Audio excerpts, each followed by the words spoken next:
நலமுணர்ந்து ஓதற்கரியவன் நிலவுலாவிய நீர்மலிமேனியன் அழகில் சோதியன் அம்பலத்தாடுவான் மலர் சிலம்படி வாழ்த்தி வணங்குவான். நண்பர்களே, இந்த உலகத்தில் உப்பில்லாமல் கூட வாழ்ந்து விடலாம், ஆனால் நல்ல நட்பில்லாமல் வாழ முடியாது. வரவுகள் இல்லாமல் வாழ்ந்து விடலாம், ஆனால் நல்ல உறவுகள் இல்லாமல் வாழ முடியாது. அறிவில்லாமல் கூட வாழ்ந்து விடலாம், நல்ல அன்பில்லாமல் வாழ முடியாது. இந்த வாழ்க்கையில், இந்த சமூகத்தில் வாழ்வதற்கு இந்த மூன்று முக்கியமானவை. மூன்று விதமான கல்விகள் இருக்கிறது. தேர்வெழுதுவதற்காகவே, மதிப்பெண் பெறுவதற்காகவே படிக்கின்ற ஒரு படிப்பு. அது என்னது? Education for examination. அவ்வளவுதான். எப்படியாவது மார்க் வாங்கணும், படிக்கணும். அதுக்கு என்ன பண்ணலாம்? புரிஞ்சா எழுதலாம், புரியலன்னா படிச்சு எழுதிடலாம். மார்க் வரணும், ஒரு படிப்பு. இரண்டாவது படிப்பு எஜுகேஷன் ஃபார் எம்ப்ளாய்மெண்ட். எப்படியாவது ஒரு நல்ல வேலையில் சேர்ந்து விட வேண்டும். அதுக்கு இந்த படிப்பு படிச்சா வேலை கிடைச்சிடும். அதுக்காகவே அது படிக்கும். இது ரெண்டு படிப்பு. ஒன்று தேர்வு எழுதுவதற்கு, இன்னொன்று வேலை தேடுவதற்கு அல்லது வேலையை வாங்குவதற்காக. மூன்றாவது கல்வி, முக்கியமான கல்வி. நிறைய பேர் அந்த இடத்துல தான் நம்ம பின்தங்குகிறோம். அதுக்கு மாணவர்களை மட்டும் நான் குறை சொல்லவில்லை. இந்த சமூக கட்டமைப்பும் அதற்காக ஒரு காரணமாகவே இருக்கிறது. எஜுகேஷன் ஃபார் லைஃப், வாழ்க்கை கல்வி. ஏர்லியர் ஸ்டேஜ் பாருங்க, படிச்சவங்க எல்லாருமே சமூக சிந்தனையோடு இருப்பார்கள். இப்ப நம்மளுக்கு அது எப்படி இருக்கு? அதுக்காக இல்லைன்னு நான் சொல்ல வரல, இருக்கா பாருங்க. சுவாமி விவேகானந்தர் சொல்லுவார், education is manifestation of perfection which is already in man. அது என்ன படிப்பு? என்ன சொல்லுகிறது? பூரணத்தன்மையை வெளிப்படுத்துவதுதான் படிப்பு. ஏற்கனவே மனிதனுள் இருக்கிறது, அப்படி வெளிக்கொண்டு வருவதுதான் படிப்பு. வேற ஒண்ணு இல்லை, சிம்பிள். எஜுகேஷன் என்ன? உங்ககிட்ட இருக்கிற நல்ல எண்ணங்கள், நல்ல பண்புகள், திறமைகள், ஆற்றல், அறிவு, அதை அப்படியே வெளியே கொண்டு வந்து எக்ஸ்போஸ் பண்றதுன்னு சொல்லுவாங்க. எக்ஸ்போஸ் பண்றதுக்கு என்ன வேணும்? ஒரு இடத்திலிருந்து ஒரு இடம் நகர வேண்டுமானால் நடந்து போகலாம், விரைவாக போனா சைக்கிள்ல போகலாம், அதை விட விரைவு பைக்கில் போகலாம், அதை விட விரைவு கார்ல போகலாம். இப்படித்தானே வச்சிருக்கிறோம். அதுபோல் நம்மை அறிவை இன்னொரு தளத்திற்கு கடத்துவதற்கு நமக்கு தேவை கல்வி. அந்த நோக்கத்தில் நாம் படிக்கிறோமா என்பதுதான் கேள்வி. Education for manifestation. சரி, எஜுகேஷன் ஃபார் லைஃப். இப்போ நீங்க வந்து யூஜி முடிச்சு ஹையர் எஜுகேஷன் வந்திருக்கீங்க. ஹையர் எஜுகேஷன்ங்கிறது PG, post graduate higher education. இதுல நீங்க என்னெல்லாம் படிக்கணும்னு நினைக்கிறீங்க? யாராவது ஸ்டூடெண்ட் சொல்லுங்க, என்ன படிக்கணும்னு நினைக்கிறீங்க? நிறைய பேர் இப்போ சொன்னீங்க, அறிவை வளர்த்துக்கணும், நல்ல வேலைக்கு போகணும், டெக்னிக்கல் ஸ்கில் எல்லாம் நிறைய அக்யூர் பண்ணிக்கணும், அதுக்காக படிக்க வந்திருக்கிறோம் அப்படின்னு சொல்லி. வேல்யூஸ் தான் எஜுகேஷன் ஃபார் லைஃப். அந்த வேல்யூஸ் எப்படி மேலே வரும் அப்படின்னா, என்னென்ன வேல்யூஸ்ன்னு முதல்ல தெரிஞ்சுக்கோங்க. Personal value. என்ன பர்சனல் வேல்யூன்னு என்ன? First discipline. பர்சனல் டிசிப்ளின், நமக்குன்னு ஒரு டிசிப்ளின். அதைத்தான் விவேகானந்தர் சொல்லுவார், உன்னுடைய ஒழுக்கத்திற்கும் பழக்க வழக்கத்திற்கும் பிறர் சுமத்துகின்ற கட்டுப்பாடுகளோ சட்டங்களோ தேவையில்லை. அதை விட சிறந்தது நீயே உனக்கே போடுகிற சட்டங்கள் தான். நீ சொல்லு, நான் பர்ஃபெக்டா இருக்கிறேன், நான் பஞ்சுவலா இருக்கிறேன், நான் நேர்மையா இருக்கிறேன், நான் பொய் சொல்ல வேண்டிய அவசியம் இல்லை, நான் நேர்மையா இருக்கணும்னு நினைக்கிறேன். நீங்களே உங்களுக்குள்ள போடணும். அதை கொடுக்கறது எது? நீங்க படிக்கிற படிப்பு. அதான் social value. Value education, technical education, management education நிறைய இருக்கு. ஆனால் வேல்யூ எஜுகேஷன் அப்படின்னா உங்களுக்குள்ள இருந்து வரும். சோசியல் வேல்யூ அடுத்தது. அது என்ன சோசியல் வேல்யூ? படிச்சு வெளியே போறவங்க நீங்க தான் இந்த சொசைட்டிக்கு ஒரு பில்லர்ஸ். எல்லா காலத்திலும் இப்படிதான் சொல்லிட்டு இருக்காங்க. நான் 1ஆம் கிளாஸ் படிக்கும்போது அப்படித்தான் சொல்லுவேன், நீங்க எல்லாம் நாட்டை ஆள போறேன் அப்படின்னு. நான் ஆசைப்பட்டேன், நாட்டை ஆள போறோம்னா ஒரு பிரச்சனை இல்லை, பின்னாடி வந்தா தான் தெரியும். சும்மா எல்லாம் ஆள முடியாது. வீட்லயே ஆள முடியாம தான் நிறைய பேர் இருக்காங்க, இல்லையா? முடியாது. அதுக்கு என்ன வேணும்? தலைமை பண்புகள் வேணும். தலைமை பண்பு வேணும்னா என்ன வேணும் உங்களுக்கு? Social responsibility. என்ன சமூக பொறுப்பு? நாம ஒரு நல்ல குடிமகனாக இருந்தால் நீ சமூகத்திற்கு செய்கின்ற பெரிய தொண்டு. அவ்வளவுதான். வேதாத்திரி சொல்லுவார், தனி மனிதன் ஒழுக்கமானால் அந்த குடும்ப ஒழுக்கம் வரும், குடும்ப ஒழுக்கம் அந்த தெருவின் ஒழுக்கம், தெருவின் ஒழுக்கம் அந்த ஊரின் ஒழுக்கம், அந்த ஊரின் ஒழுக்கம் தேசத்தின் ஒழுக்கம். அவ்வளவுதான். அப்போ இந்த சமூகம் நல்லா இருக்கணும்னா யாரு நல்லா இருக்கணும்? நம்ம எல்லாரும் சொல்லுவோம், சொசைட்டியே சரியில்லை. சொசைட்டியில் யாரு? நம்ம தானே. அப்போ நாம தான் டிசிப்ளின். அதுக்கு தான் ஹையர் எஜுகேஷனே தவிர மார்க் வாங்குறதுக்காக. ஃபெயிலா போயிட்டு அவன் ஒழுக்கம் இல்லாதவனா, திறமை இல்லாதவனா? அப்படி இல்லை. பர்ஃபெக்ஷன் ஒன்று சொல்லுவாங்க. பர்ஃபெக்ட்னா என்ன? ஒரு பேங்க் இன்டர்வியூக்கு போறாங்க, 10-20 பேர். 20 பேரும் போயிட்டு ஒரு ஆள் வந்து சொல்ல கேட்குற ஓரல் டெஸ்ட்ல ஒரு கேள்வி கேட்குறாங்க. 18 × 3 எவ்வளவுங்க? அது ஆன்சர் 24.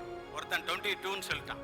சரி, முடிஞ்சது. 20 இன்டர்வியூ முடிஞ்சது. 10 நாள் கழிச்சு இந்த 22ன்னு சொன்னான்ல, பதற்றத்தில் சொல்லிட்டான். வெளியே வந்து அவனுக்கே தெரியுது 24 சொல்ற வேலை 22 சொல்லிட்டுமே அப்படின்னு. 10 நாள் கழிச்சு அவனுக்கு இன்டர்வியூ லெட்டர் செலக்டட், வந்து ஜாயின் பண்ணிக்கோ அப்படின்னு. ஓ மேனேஜருக்கு காது கேட்கல போல் இருக்குன்னு அவனை நினச்சிக்கிட்டு வந்து ஜாயின் பண்ணிட்டான்.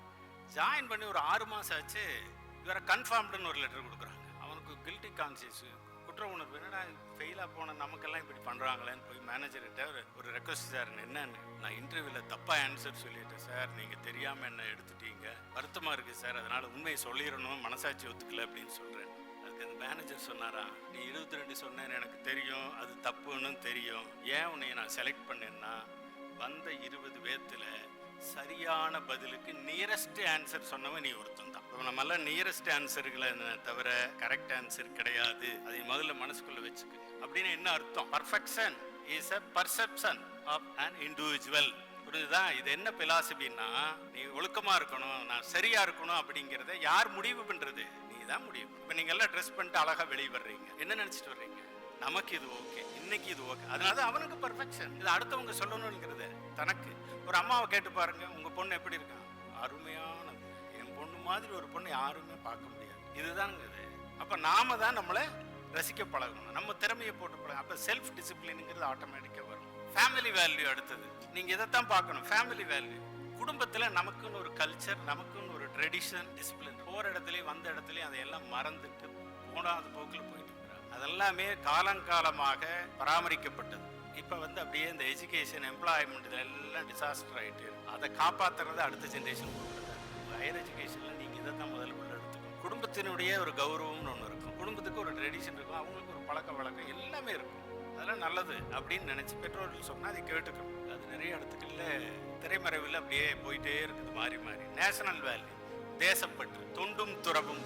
தொண்டுன்னு என்ன, துறவுன்னா என்ன? அதுக்கு 2 வித்தியாசங்கள். துறவுன்னா உடனே சாமியாரை போகிறது அல்ல. ஒரு பொருள் மீது அதீத பற்று வச்சுக்கூடாது. அதீத பற்று வச்சுக்கிட்டீங்கன்னா செல்ஃபிஷ் தானா வந்துடும். எதுக்கு தேவையோ அதுக்கு பயன்படுத்திட்டு அதோட விட்டுறணும், மீதி வந்து. சபர்மதி ஆற்றங்கரையில் 12 வருஷம் காந்தி தங்கியிருந்தா. அப்படி அப்போ ஒரு நாள் குளிக்கிறதுக்கு அவர் சபர்மதி ஆற்றுல அப்படியே, சமீப காலத்தில் தான் சபர்மதியில் தண்ணி வருது, ரொம்ப காலம் அதில் வர்றதில்லை. ஒரு பக்கெட் தண்ணி எடுத்துகிட்டு வந்து வச்சுட்டு குளிக்கணும் அப்படிங்கிறார். அப்போ நேரு அப்போ தான் வர்றாரு பார்க்குறேன். என்ன காந்தி, ஆற்றுல இவ்வளவு தண்ணி போகுது, ஒரு பக்கெட் தண்ணி அடித்து குளிச்சுட்டு இருக்கிறீங்க, ஏன் தண்ணி இன்னொரு பக்கெட் தான் எடுத்துக்கிட்டா என்ன அப்படின்னு. ஏன்னாட்டா நேரு பெரிய பணக்கார குடும்பம், காந்தி சிம்பிளிசிட்டி இல்லையா. அவர் சொன்னாரா, இந்த சபர்மதி ஆற்றில் போகின்ற தண்ணீர் 23 கோடி மக்களுக்கு உண்டானது, அதில் எனக்கு ஒரு பக்கெட் தான், இன்னொரு பக்கெட் எடுத்தால் இன்னொருத்தனது நான் எடுக்கிறேன்னு அர்த்தம். அதனால எனக்கு அது வேண்டாம், இதில் நான் சிம்பிளாக வாழ பழகிறேன். இதுதான் சிக்கனம், கஞ்சத்தனம் இல்லை, சிக்கனம். அதிகமாக நம்ம பயன்படுத்தினா அது அடுத்தவனுடையதுன்னு வரணும்.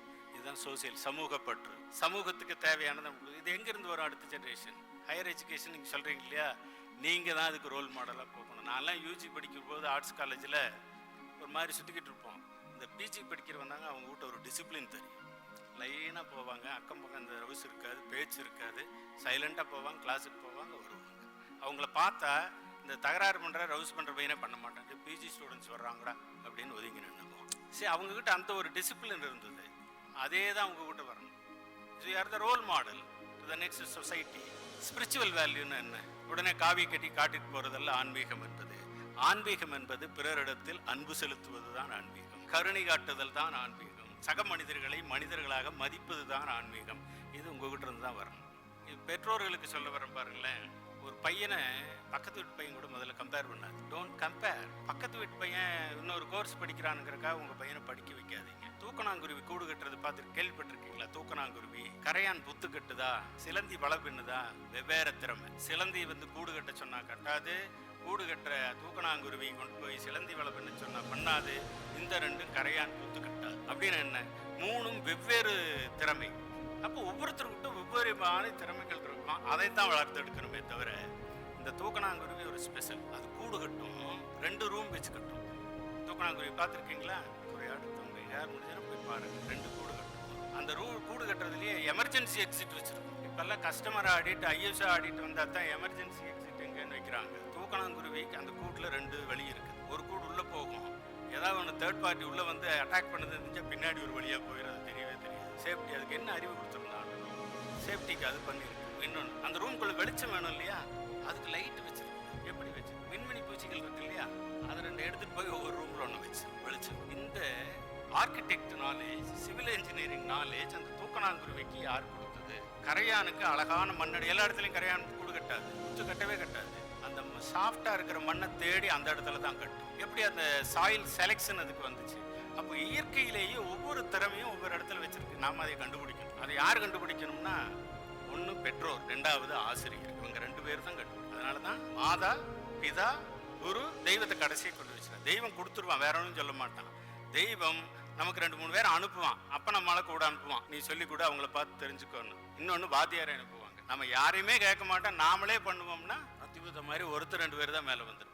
அதனால நல்லார் சொல் கேட்பதுவும் நன்றே, நல்லாரோடு இணங்கி இருப்பதுவும் நன்றே, நல்லாரை காண்பதுவும் நன்றே அப்படின்னு சொன்னார். பிரின்சிபல் சொன்னார், ட்ரக் அடிக்ட் ஆனா என்ன ஆகும் நிலைமை அப்படின்னு சொல்லி. அது சேர்வாழோடு சேர்க்கை என்று சொல்லுவார். நல்லாரோடு இணங்கி இருப்பதுவும் நன்றி. நான் ஒரு பிரின்சிபல் சாரோட ஸ்டூடெண்ட். அப்போ ஒழுங்கா நான் படிக்கல, வகுப்புக்கு வர்றதே கொஞ்சம் அப்படி இப்படித்தான் இருப்பேன்.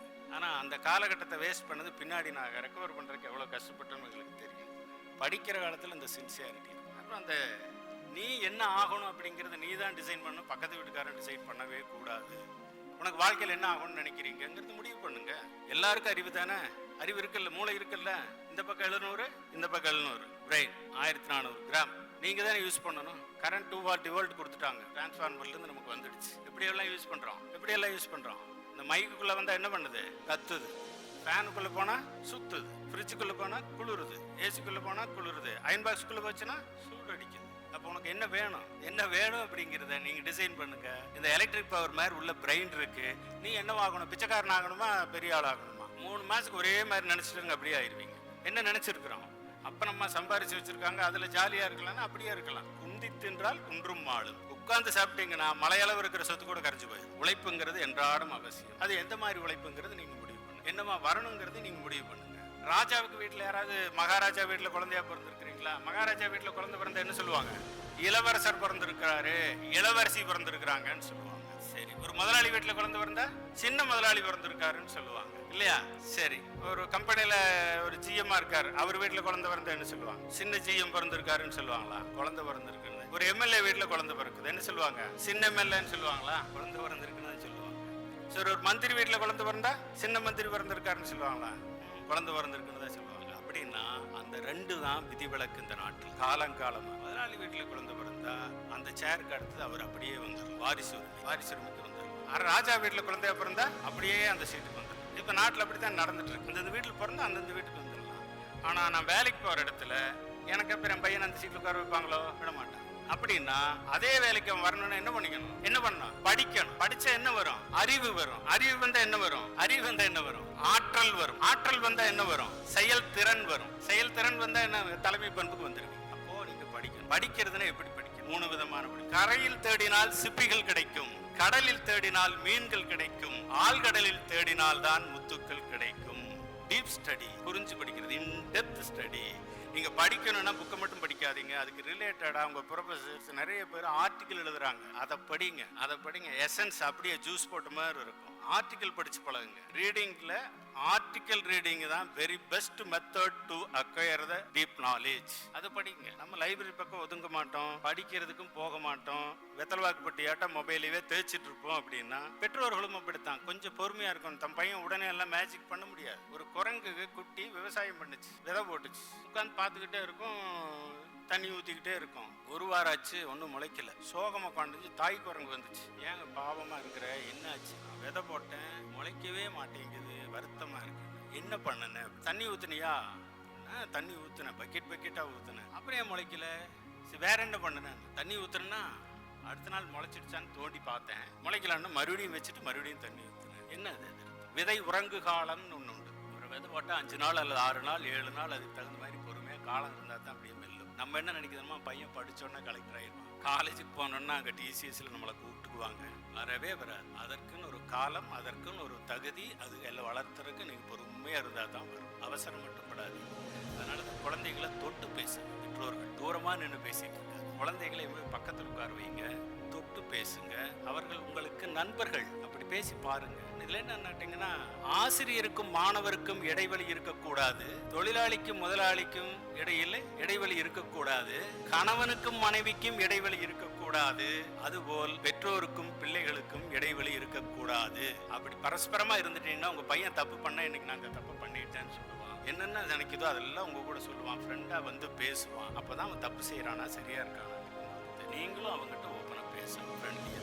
நம்ம என்ன பண்றோம், சீரியல் பார்க்குற போது அவனை போய் படிடான்னு இருப்போம். அவன் என்ன பண்ணுவான், மொபைல் நோண்டிட்டு இருப்பான். இது கரண்ட் ஆஃப் ஆனால் மட்டும்தான் வந்து எல்லாரும் உட்காருவோம். இருட்டில் என்ன பேசுவோம், நம்ம பேசுறதுக்கு இல்லை. சொந்தக்காரங்க வீட்டில் கல்யாணம்னா கூப்பிட்டு போறது கிடையாது, நம்ம மட்டும் போற, கேட்டால் படி அப்படின்ட்டு போயிடுறோம். உறவுகள் எப்படி வரும், யாருன்னு தெரியாது அவங்களுக்கு. ஸோ உங்களுக்கு அந்த சமூகத்தில் அவங்க எப்படி கலந்துக்கிறதுங்கிறது, நம்ம நட்பு மட்டுமே தான் பிரதானமாக போயிட்டு இருக்கிறாங்க. அதுக்கு காரணம் யாருன்னா பெற்றோர்கள் தான். குடும்ப உறவுகளோடு நீங்கள் சேர்த்து வைக்காத ஒன்று தான் அது. அப்புறம் குழந்தைகளை கொஞ்சம் பாராட்டி பழகும். உனக்கு என்னடா பிரச்சனை, ஒரு அரியரா, நீ நல்லா படிப்பு தெரியாம அடுத்த பாஸ் பண்ணிடுவேன் போன்னு சொல்லி தட்டி கொடுத்து பாருங்க. வாத்தியார் அப்படி தட்டி கொடுத்துட்டு இருந்தாருன்னா கஷ்டம், அவரு பண்ண முடியாது. நீங்க அதை என்கரேஜ் பண்ணலாம். என்கரேஜ் மீன்ஸ் மோட்டிவேட் பண்ணணும், ஃப்ரஸ்ட்ரேட் ஆகாம பார்த்துக்கணும். பாருங்க, நிறைய பேரண்ட்ஸ் விட்டு சொல்றேனே, வருத்தப்படாதீங்க. கவர்னர் பதவியை விட, கலெக்டர் பதவியை விட பெற்ற தகப்பன் என்கிற பதவி உலகத்தில் மிகச்சிறந்த பதவி. எத்தனை பேர் அதை ஃபீல் பண்றீங்க? அப்பாங்கிற அம்மாங்கிற பதவி தான் உலகத்தில் மிகச்சிறந்த பதவி. ஆனா அது நம்ம தெரியறது இல்லை, நிறைய பேர் அது உணர்வதும் இல்லை. அந்த உணர்வோட நீங்க குழந்தைகள் அணுகி பாருங்க, நீங்க ஒண்ணுமே பண்ண வேண்டாம், அதுக்கெல்லாம் மேல வரும். அதுக்கு நீங்க என்ன செய்யறீங்கிறதா.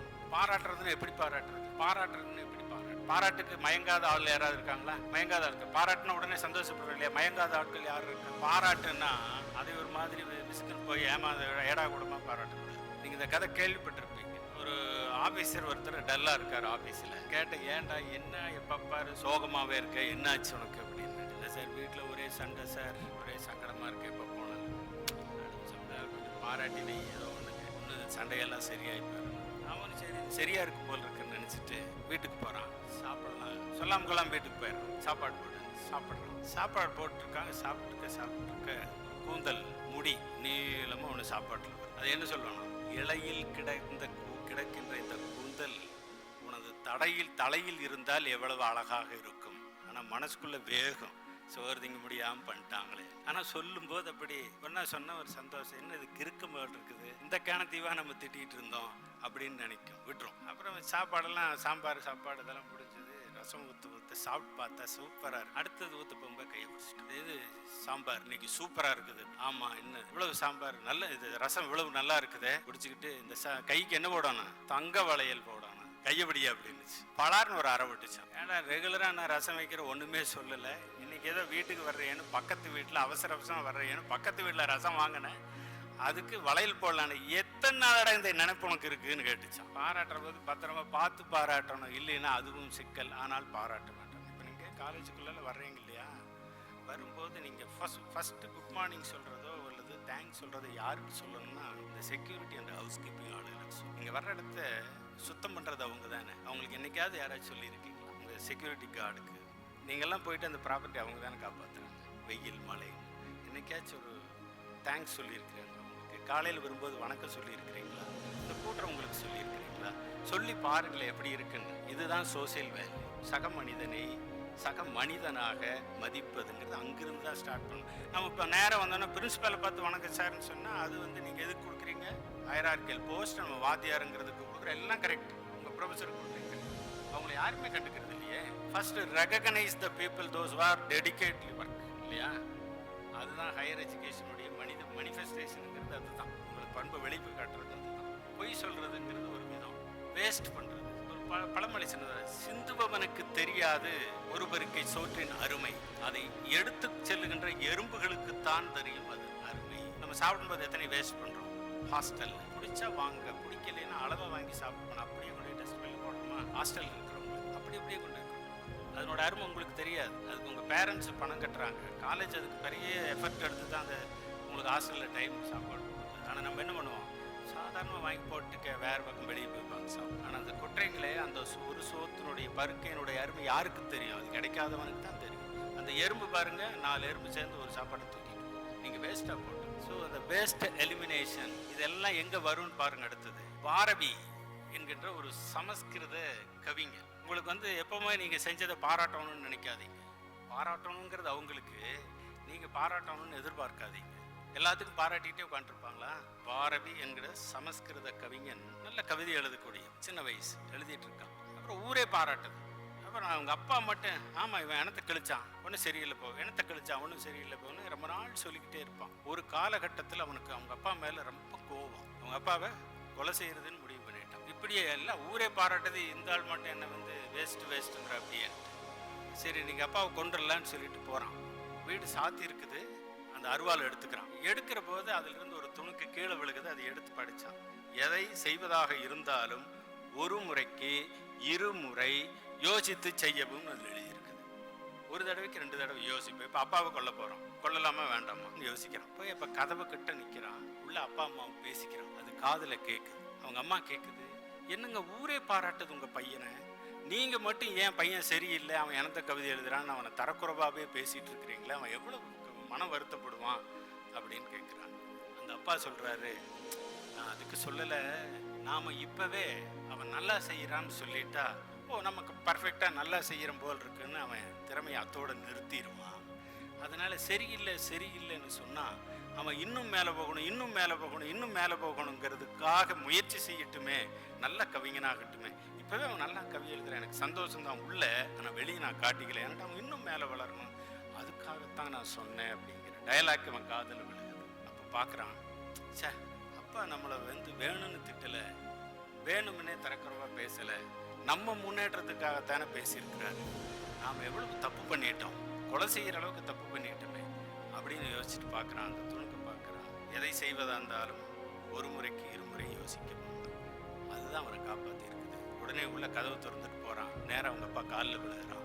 நான் உங்களை இத்தனை நாள் தப்பாக நினச்சிட்டேன், உங்களை கொலை செய்யலான்னு அருவாளெல்லாம் எடுத்துகிட்டு வந்தேன், இதை படித்ததுக்கப்புறம் தான் எனக்கு புத்தி வந்துச்சு, என்னை மன்னிச்சிருங்க. அவங்க அப்பா சொன்னார், நான் இருக்கிற இடத்துல நீ நல்லா இருக்கட்டும்னு நினைக்க, ஆனால் நீ இருக்கிற இடத்துல நீ மன வருத்தத்தில் இப்போ இயல்பாக இருந்திருக்கிற, அதை நான் பெருசாக எடுத்துக்கலடா, என்னத்தான் நீ தானே கொலை செய்கிற, யாரோ கொலை செய்கிறதுக்கு நீயே கொலை செய்யறதுன்னு தப்பு இல்லை, பெருந்தன்மையாக விட்டுட்டு போகிற. இது உணர்வுபூர்வமான சிந்திக்கக்கூடியது. இப்போ உங்களை திட்டுவாங்க, தப்பாக சொல்லுவாங்க அப்படின்னா எதுக்கு பேரண்ட்ஸ் சொல்கிறது, நம்மளுடைய நல்லதுக்கு எடுத்துக்கணும். இதை அப்படியே எடுத்துகிட்டு வந்து காலேஜுக்குள்ளே போடுங்க. படிக்க வர்ற இடத்துல யார் உங்களுக்கு பேரண்ட்ஸ்? டீச்சர்ஸ் தான் பேரண்ட்ஸ். அப்போது உங்கள் பேரண்ட்ஸ் சத்தம் போட்டால் என்ன எடுத்துக்கிறீங்களோ அதே மாதிரி அவங்களையும் எடுத்துக்க வேண்டியது தானே. ஏன் ஒதுங்கி போகும்? ஆசிரியருக்கும் மாணவர்களுக்கும் இடைவெளி கூடாதுங்கிறது அப்படித்தான். நீங்கள் எப்போ வேணாலும் அவர் அப்ரோச் பண்ணலாம், என்ன டவுட் வேணாலும் கேட்கலாம், அது நல்லதோ கெட்டதோ கேள்விகள் கேட்கலாம். அந்த ரிலேஷன்ஷிப் இருந்தால் மட்டும்தான் உங்களுடைய அறிவை வளர்த்துக்கணும்னு சொன்னீங்க இல்லையா, அது காலேஜ் முடிஞ்ச உடனே அதோட ஸ்டாப் பண்ணிக்கிறது அல்ல. உங்கள் டிகிரி வாங்கிட்டு போனோன்னா அறிவு வளரவே வளராது. கிருபானந்த வாரியார் தான் அழகாக சொல்லுவார், நீங்கள் அது கேட்டிருக்கிறீங்களான்னு எனக்கு தெரியாது, படித்தால் அறிவு வளராது, அனுபவத்தால் மட்டுமே அறிவு வளரும், அனுபவத்திற்கு படிப்பு அவசியம். இதுதானுங்க கார்லேஷன். படிக்காமல்லாம் வர முடியாது. ஏன் படிப்பு முக்கியம் அப்படின்னு சொல்றோம்னா, மகாத்மா காந்தி பார்த்து கேட்டான், 1 கோடி ரூபாய் கொடுத்தா நீங்க என்ன பண்ணுவீங்கன்னு கேட்டாங்களாம். சொன்னாரா, நான் ஒரு லைப்ரரி ஆரம்பிப்பேன். அந்த லைப்ரரி வச்சுட்டு அவரே படிக்க போறார். யாரெல்லாம் வாய்ப்பு இல்லை அவன்லாம் வந்து படி, அறிவை வளர்த்துக்கொள், சமூக சிந்தனை. 1 கோடி ரூபாய் கொடுத்தா லைப்ரரி ஆரம்பிப்பேன், நூலகம் ஆரம்பிப்பேன் சொன்னான் மகாத்மா காந்தி. மனிதனின் மிகப்பெரிய கண்டுபிடிப்பு எது அப்படின்னு கேட்டபோது ஐன்ஸ்டீன் பெரிய விஞ்ஞானி இல்லையா, சொன்னாராம் புத்தகம் என்று சொன்னார். சரி, புத்தகம் எதை சொல்லுகிறது? வரலாறு. வரலாறு என்றால் என்ன? இருப்பவனுக்கும் இறந்தவனுக்கும் இனிமேல் பிறக்கப் போகின்றவனுக்கும் சொல்லப்படுகிற செய்திகள் தான் வரலாறு. இப்ப இதெல்லாம் எங்கிருந்து நம்ம படிச்சோம்? வள்ளுவரை நீங்க நேரில் யாரை பார்த்துருக்கீங்களா? அதை எழுதி வச்சதுனால நீங்க படிச்சீங்க. தொல்காப்பியம் நீங்க நேரில் பார்த்தீங்களா? எழுதி வச்சதுனால படிச்சீங்க. ஐன்ஸ்டீனை பார்த்துருக்கீங்களா? இல்லை. இளங்கோவடிகளை பார்த்துருக்கீங்க? இல்லை. எழுதப்பட்டது. அதுதான் புத்தகங்கள். புத்தகங்கள் பொக்கிஷங்கள், அறிவின் பொக்கிஷம்னா படிங்க. படிப்பு வேறு, டிகிரி மட்டும் வைக்காதீங்க, பிற புத்தகங்களையும் படிக்க வேண்டும் என்பதற்காக சொல்கிறேன். அதுதான் லைப்ரரி போகிறது. அந்த ஹேபிட் உங்களுக்கு இருக்கணும். டெய்லி ஒரு 1 மணி நேரம் லைப்ரரியே போகணும். அந்த புத்தகத்துக்கு வீட்டில் 1 மணி நேரம் படிச்சு பாருங்க. இப்பெல்லாம் ஆர்டிஃபிஷியல் இன்டெலிஜென்ஸ், அதில் போகாதீங்க. அதில் நிறைய கரெக்டாக வரமாட்டேங்குது. இன்னும் பர்ஃபெக்டாக அது வரணும். பர்ஃபெக்ஷன் இருக்கா? இல்லை. பர்ஃபெக்ட். சிறையில் வேறு எந்த சுதந்திரமும் எனக்கு வேண்டாம், புத்தகம் படிக்க மட்டும் அனுமதிக்க வேண்டும் என்று சொன்னான் நெல்சன் மண்டேலா. இதெல்லாம் பெரிய பெரிய ஆட்கள். அவன் கேட்கறான், ஜெயிலில் தூக்கி போட்டாங்க, 27 ஆண்டு காலம் சிறையில் இருந்தவன், உங்களுக்கு என்ன வேணும்னு கேட்டான். ஒன்றும் வேண்டாம், புத்தகம் படிக்கிறதுக்கு பர்மிஷன் கொடுத்தீங்கன்னா போதும் அப்படின்ட்டான். பிறந்த நாளுக்கு என்ன பரிசு வேண்டும் என்று கேட்டார்கள். எனக்கு புத்தகம் கொடுங்கள் என்று சொல்லி லெனின் கேட்கிறான். பாருங்க, நீங்க பெரிய பெரிய ஆளுகளை தான் சொல்றாங்க, என்ன மாதிரி நோக்கத்தில் இருந்திருக்காங்க, எப்படி அந்த அளவுக்கு வந்திருக்காங்க அப்படின்னு பாருங்க. ஒரு குழந்தைக்கு நீங்கள் வாங்கி தரும் சிறந்த பரிசு புத்தகங்கள் என்று சொல்லுகிறான் வின்ஸ்டன் சர்ச்சில். சர்ச்சில் இந்தியாவை கேவலமா பேசக்கூடிய ஒரு ஆள், ஆனால் உலக தத்துவத்தில் இது எவ்வளவு இம்பார்ட்டன்ஸ் சொல்லுவார். பயங்கரமான போராட்ட ஆயுதங்கள் எவை என்று கேட்டதற்கு புத்தகங்கள் என்று சொல்லுகிறான் மார்ட்டின் லூதர் கிங். புத்தகத்தை படித்தா போராளி ஆகிற மாதிரி புத்தகத்தை அவங்க கையில் கொடுத்தா ஆயிரும். பழங்காலத்து வரலாற்று நாயகர்களை, புகழ் பெற்றவர்களை நேரில் சந்தித்து பேச வேண்டும் என்றால் நூலகத்துக்கு சென்று வரலாறுகளை படியுங்கள் என்று மாசேத்துங் சொல்லுகிறான். மாசேத்துங் சீனா வந்தவுடனே அந்த நாட்டில் இருக்க ஆசிரியர்களை எல்லாம் கூப்பிட்டு மாசேத்துங் வகுப்பெடுக்க ஆரம்பிச்சார். என்ன வரலாறுகளை பற்றியே எடுத்தான், சமூக வரலாறுகளையே தான் பாடமாக எடுத்தான். அதனால தான் அந்த நாட்டில் பாருங்க, சைனாவில் இன்னும் எப்படி இருக்காங்கன்னு சுறுசுறுப்பா. அந்த தாய்நாட்டு பற்று அங்கே வரலாறு படிக்கும் போது தான் வருது. நஞ்சு கொடுத்து சாகும் வரை படித்துக் கொண்டிருந்தான் சாக்ரட்டிஸ். தூக்கு கயிற்றை முத்தமிடும் வரை படித்துக் கொண்டிருந்தான் உமர் முக்தார், இத்தாலிய போராளி. தூக்கு மேடைக்கு அழைத்து செல்லும் வரை படித்துக் கொண்டிருந்தான் பகத்சிங். படுக்கை அறை கூட பக்கத்தில் வேண்டும் என்று சொன்னால் அம்பேத்கர். தான் படிக்கின்ற புத்தகத்தை முடித்து விட வரை அறுவை சிகிச்சையை ஒத்திவைக்க சொன்னான் அறிஞர் அண்ணா. பயணத்தின் போதெல்லாம் தொடர்ந்து படிப்பதையே வழக்கமாக கொண்டிருந்தவர் ஜவஹர்லால் நேரு. படிக்கின்ற புத்தகத்தை முடித்து விட வேண்டும் என்பதற்காக தூக்கத்தை மறந்தவர் டாக்டர் ராதாகிருஷ்ணன். படிப்பால் மட்டுமே பாரதத்தை பாராள முடியும் என்று பலமுறை சொல்லுவன் ஏபிஜே அப்துல் கலாம். படிப்பால் மட்டுமே பாரதத்தை பாராள முடியும் என்று சொன்னார். 37 ஆண்டுகள் லைப்ரரி ஓப்பன் பண்றதுக்கு முன்னாடி போய் நிற்போம், ஓப்பன் கடைசியாக வந்து தட்டி எழுப்புற வரைக்கும் அதுக்குள்ள உட்காந்துட்டு இருப்போம். அப்படி 37 ஆண்டு காலம் உழைத்து கண்டுபிடித்த புத்தகம்தான் மூலதனம். மூலதனம் என்றது கார்ல் மார்க்ஸ் 37 வரை சொல்லி இருந்தாங்க. இன்னைக்கு அது பெரிய பைபிள் மாதிரி இருக்கு கம்யூனிஸ்டுகளுக்கு. பொது உடைமை தத்துவம் அது எப்படி முடிஞ்சது? படிக்கிறதுனால தான் முடிஞ்சது. கற்றுத்தருவது மனித மாண்பு, கற்றுக்கொள்வது மனித பண்பு. அது நம்மளுக்கு இருக்கான்னு முதல்ல பாருங்க. அதை எப்படி வளர்த்துக்கிறதுக்குன்னு பாருங்க. இரவு முழுவதும் தொழுகை செய்வதை விட ஏழைக்கு 1 மணி நேரம் கற்றுக் கொடுப்பதே மேல் என்கிறார் நபிகள் நாயகம். நீரளவே ஆகுமாம் நீராம்பல், தான் கற்ற நூலளவே ஆகுமாம் நுண்ணறிவு. படிக்கிறது பொறுத்து தான் உங்களுடைய அறிவு இருக்குமே தவிர வேறொன்றும் இல்லை. அது படிக்கிறதுக்கு முக்கியம். பிற புத்தகங்களை படிக்க வேண்டும் என்பதுதான் அந்த என்ற பழக்கம்தான் வாழ்க்கையினுடைய சிறப்பு. படிக்க படிக்க உங்களுக்குள்ளேயே ஒரு மாற்றங்கள் வரும். அந்த மாற்றங்கள் வர வரத்தான் சமூகத்தில் நீங்கள் ஒரு தலைமை பதவியை அடைய முடியும். நமக்கு என்னன்னா இமீடியட்டா ஒரு சக்சஸ் வேணும்னு நினைக்கிறேன். அதை எதிர்பார்க்காதீங்க, கிடைக்காது. கொஞ்சம் வேலை செஞ்சு கொஞ்சம் ஸ்டெப் பை ஸ்டெப்பாக போங்க. வெர்டிக்கல் க்ரோத் எப்போ வேணாலும் கீழே விழுதும். பேரல் அப்படியே க்ரோத், ஸ்மைல்டேனியஸாக ப்ரோக்ரஸ் கொடுங்க. அதுதான் நல்லா இருக்கும். கடைசியா இதுல நீங்க என்ன செய்ய வேணும் அப்படிங்கிறது தான் இந்த சமூகத்துல. ஹையர் எஜுகேஷன், வேலைக்கு போங்க, நல்ல சம்பாதிங்க, நல்ல குடும்ப வாழ்க்கை அனுபவிங்க, இந்த சமூகத்துக்கும் செய்யுங்க. ஆனா மொத்தத்துல திருப்தியாகவும் நிம்மதியாகவும் வாழ வேண்டும் என்று சொன்னால் அறம் சார்ந்த வாழ்வாக இருக்க வேண்டும். அறம் என்பது என்ன என்பது விட்டு சொல்கிறேன். மணிமேகலைன்னு சொல்லுவார்கள், இளமையும் நில்லா, யாக்கையும் நில்லா, வலுவிய பெரும் செல்வமும் நில்லா, புத்தேல் உலகம் புதல்வரும் தாரார், விழுமிய அறமே விழுத்துணையாவது, அறமெனப்படுவது யானதென கேட்டேன், மறவாது இதுகேல் மண்ணுயிர்க்கெல்லாம், உண்டியும் உடையும் உரையிலும் அல்லது கண்டதுகில் என்று மணிமேகலை சொல்லும். இந்த உலகத்தில் வாழுகின்ற உயிர்களுக்கெல்லாம் உணவு, உடை, இருப்பிடம், இதை சிறப்பாக நாம் பெற்றுக்கொள்ள வேண்டும், பிறருக்கும் தர வேண்டும். இதுதான் இந்த வாழ்க்கையின் நோக்கம். இதுதான் அறம் சார்ந்த வாழ்க்கை. நீங்கள் இந்த படிப்பை முடித்து இந்த வாழ்க்கையில் சமீத அறம் சார்ந்த வாழ்க்கையை வாழ வேண்டும் என்று வாழ்த்தி, வாய்ப்புக்கு நன்றி. மழைக்கு குடையாய், நோய்க்கு மருந்தாய், எல்லா காலங்களையும் இறைவன் உணர்வுவான் என்று சொல்லி நிறைவு செய்கின்றேன். திருச்சிற்றம்பலம்.